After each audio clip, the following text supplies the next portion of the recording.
What's going on, guys? Welcome to the video. Well, we got a couple of short clips from yesterday's Politics live show that had another Remain biased panel that I'm sure surprises absolutely no one. Now, on the show was Momentum campaigner Laura Parker, who got rapidly shut down along with arch Ramona Gina Miller by prospective Tory MP Helen Whatley and Tory Lord Gavin Miller for making false claims on the show regarding Boris Johnson's Brexit policy and Nigel Farage standing down candidates in Tory-held seats. The host, Joe Coburn, makes a pitiful attempt at backing up the Labour activist claims, but when put on the spot, Laura stutters and stumbles before she tries to change the subject. At least it wasn't the 12 seconds of deafening silence Labour PPC Jane Atchison gave us on BBC Radio last week. Do you think she should be able to stand for saying she should celebrate the deaths of Tony Blair and Benjamin Netanyahu? You've just got through a selection process to be the candidate here.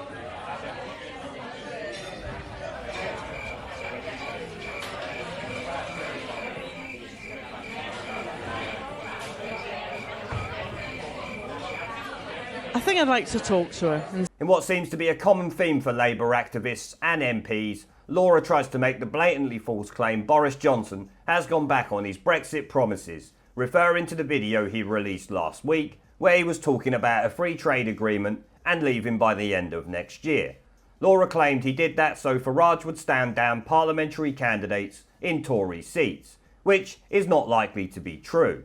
Farage tried to call Boris Johnson's bluff, it did not work, so Farage changed tactics to focus on getting MPs into Parliament with the aim of holding Boris Johnson to his word when it comes to leaving the EU by the end of next year and getting a strictly trade-based FTA, not a political alignment-based one. This is something Boris Johnson likely wanted to do all along, which would explain why the ERG backed his deal in the first place, and I would expect is something Dominic Cummings might have also wanted. Now let's check out the first clip. But he is going to stand in all those Labour Leave constituencies, which is going to put people like some of your colleagues under huge pressure. Well, he says he is, but a few weeks ago he said this was one of the worst deals in history. Now apparently it's an OK deal.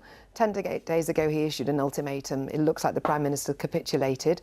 Is it a pact? Are they having a date? Are they getting into bed? I mean, nobody really knows. The only two things that we know is that on Thursday all the candidates will have their nomination papers in. Then we will really see who's standing.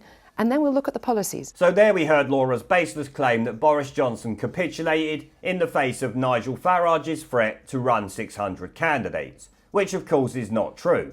Nothing has changed on the part of the Tories because they are all listening to the polls, which puts them in the lead by a long shot. Nigel is playing the hand he is dealt, which is all they can do right now. Their aim is to get MPs in Parliament rather than stop Boris Johnson becoming Prime Minister. The Brexit Party are the only hope Brexiteers have of getting something close to a real Brexit, by having some MPs in Parliament so they can help Boris go down the right path. I can't see Farage standing down any more candidates, or at least not any large number of them, unless the candidates decided to leave of their own free will, of course. Doing it once was controversial enough, I can't see him doing it again. But not one word that came out of her mouth was based in reality, which you will see is a common theme for this Momentum trollop. Now let's see what Maybot's former Chief of Staff and Tory Lord had to say in response to these claims, who is himself a Remainer. Are you standing? I'm not standing, I'm campaigning for Momentum. So you're not going for a seat? No. No, OK. Just picking up on that point. I'm campaigning for brilliant candidates across the country. Yes, all right, no, well, of course, yes, we assume that. How has the Prime Minister capitulated? So the Prime Minister is standing by his deal. Nigel Farage said it was a terrible deal. And Nigel Farage has then withdrawn candidates in all these seats, and the Conservative Party is still standing for the deal that the Prime Minister negotiated. Well, how has he capitulated? It looked like a capitulation video, and certainly that's how Nigel Farage appears to have taken it, hence his suggestion. But what did he say in that video that he had not said before? You know that the vast majority of the British public trust neither Farage or Johnson. I think the only things they care about are who can they actually vote for and what policies are they voting for. It would be great to see if you're going to produce a manifesto. Apparently it's going to come out just before the election. At the last election, the Europeans, the Brexit Party... Labour hasn't published theirs either, of course, at the moment. But we will have one, and it will be fully costed, and our policy announcements are already out there, and that's what the vast majority of people care about. They want to know how we're going to change the country for them. All right. They're not interested in these in these squabbles between Farage and Johnson and their coterie of advisors. But they are interested in Brexit. People are interested in Brexit. And it's already, you know, again, 1 in 3 people, it's in front of mind for voters. And this looks like a much harder Brexit, because what you've got is, which looks to voters, and we've looked at the statistics, it looks like a hard Brexit now that is going towards Farage and the ERG's type of Brexit, and that Conservatives, moderate Conservatives and Remainers have to be concerned about this. So the Tory Remainer rightly points out Boris Johnson has done nothing. Like I said, Farage hoped to back Boris into a corner. It did not work, so Farage focused on what was likely his main plan all along, targeting Labour Leave seats who won't vote for the Tories. It might be a good call, only time will tell.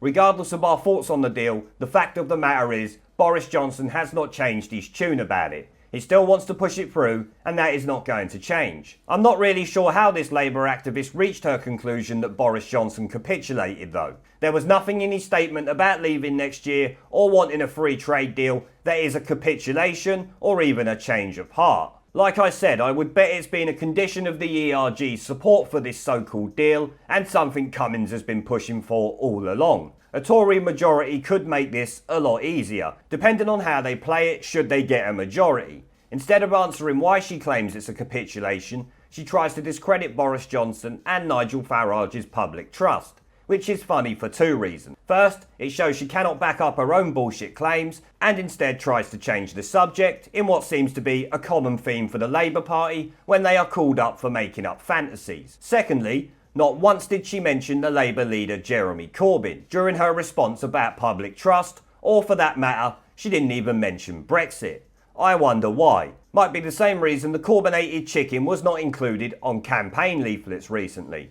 Because of course, he is -60 in the approval ratings, meaning absolutely no one outside of Momentum trusts him. His own MPs don't trust him, so I'm sure Laura purposefully avoided using his name, along with claiming people care about this and that, omitting entirely any talk of Brexit. Because of course the Labour Party's Brexit policy is a complete shambles right now, along with Jeremy Corbyn. Gina Miller comes in and rightly states that Brexit is very important to the voters before joining the Labour MP in the usual Ramona bullshit, claiming this Boris deal is a form of hard Brexit. I'm sorry Gina, but that is complete bollocks. This Brexit is about as hard as a wet fart.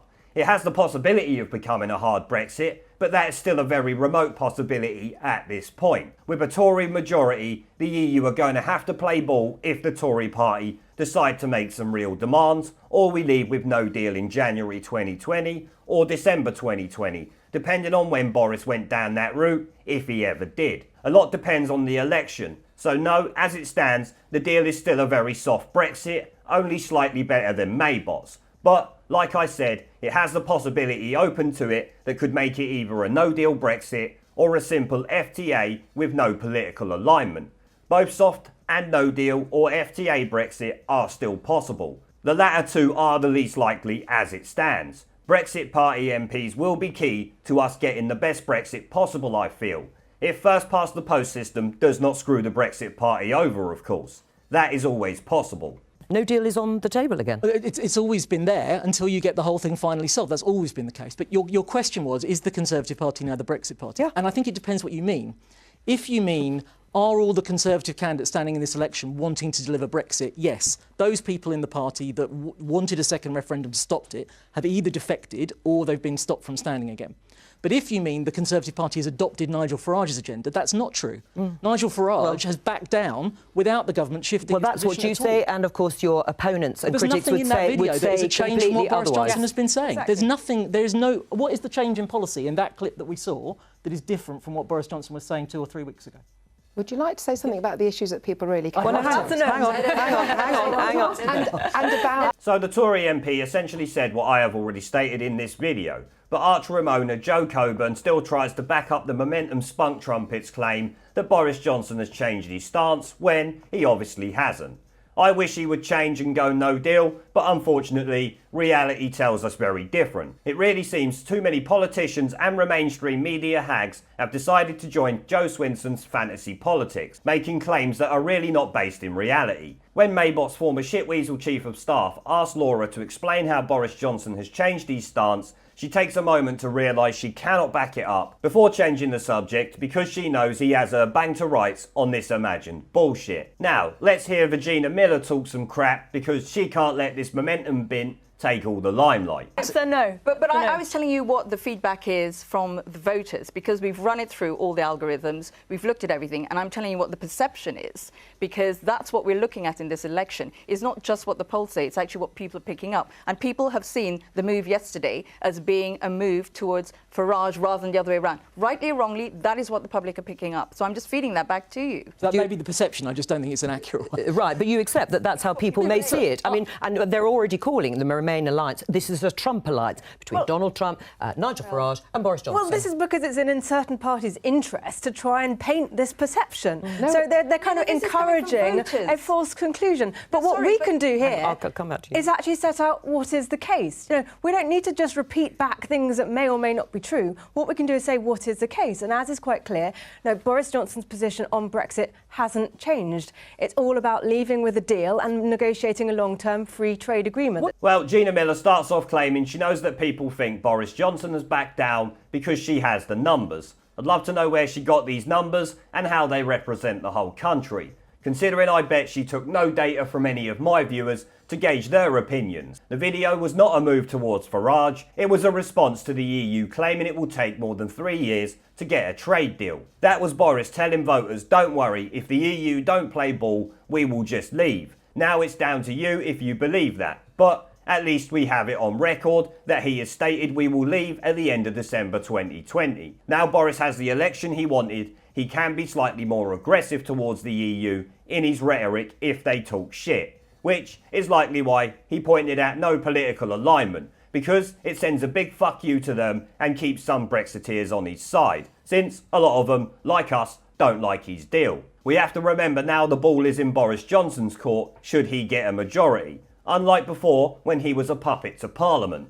This is where we will see what type of Brexit Boris Johnson really wants. Like I've said already, all options are still available to him if he gets a majority. But Gina Miller is way off base thinking the country believes Boris did this for Nigel. Boris did this for himself at the end of the day in response to reports the EU claim a trade deal will take years to make. Many people have been questioning him over that. Even Joe Coburn tries to claim that this is a Trump pact, which I really don't think it is. Trump wants them to work together, of course, but I am sure he did not force Boris Johnson to do this because of that. In fact, I would bet Trump wanted Boris to make that statement since it will make a US-UK trade deal easier if Boris does what he said in his video. Should Boris Johnson's poll numbers take a dive, then he will do shit to cozy up with Nigel possibly. But until then, I can't see it happening. Joe has no right to claim that it's a Trump alliance anyway, and goes to show the BBC's clear and obvious bias against Trump and Brexit in general. More disgraceful behaviour from this dirty cumbucket. The Tory MP Helen rightly points out the Trump alliance claims suit the narrative put forward by the Ramonas, counting on people's Trump derangement syndrome taking over, because of course the BBC have essentially pumped out anti-Trump propaganda since the moment he stood as a candidate. There is not a Trump alliance or even a Leave alliance as it stands. The Brexit Party have stood down candidates. The Tories have done nothing. The Remainers have an EU and Hillary Clinton alliance, it does seem though. I think it's only Remainers who answer to foreign masters, Joe. We still await proof that Brexiteers do. But I do have to say the two Remainer Tories did quite well against these three Ramonas on the panel, including of course the host Joe Coburn, absolutely wrecking the momentum trouts bullshit claims that Boris has backed down. I wish they had pointed out this Labour activist did not mention Corbyn once during the clip, because he's more despised in politics than even Anna Soubry is. But on that note, I will end the video there, guys. This Labour hag has been thoroughly proved wrong, and Gina Miller is just an idiot. Surprise, surprise. Now, before I go, I want to thank our PayPal, Patreon, and Subscribe Star members for supporting the channel, along with everyone who watches my videos. Remember to let me know what you guys think down in the comment section below. Leave a like, subscribe with the notification bell, and share this video as it helps the channel a lot. And I will see you all in the next one. This Parliament is a dead Parliament. It should no longer sit. It has no moral right to sit on these green benches. They don't like the truth. Twice they have been asked to let the electorate decide upon whether they should continue to sit in their seats, while they block 17.4 million people's votes.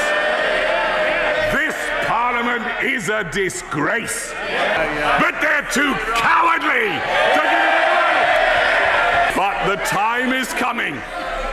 The time is coming, Mr. Speaker, when even these turkeys won't be able to prevent Christmas.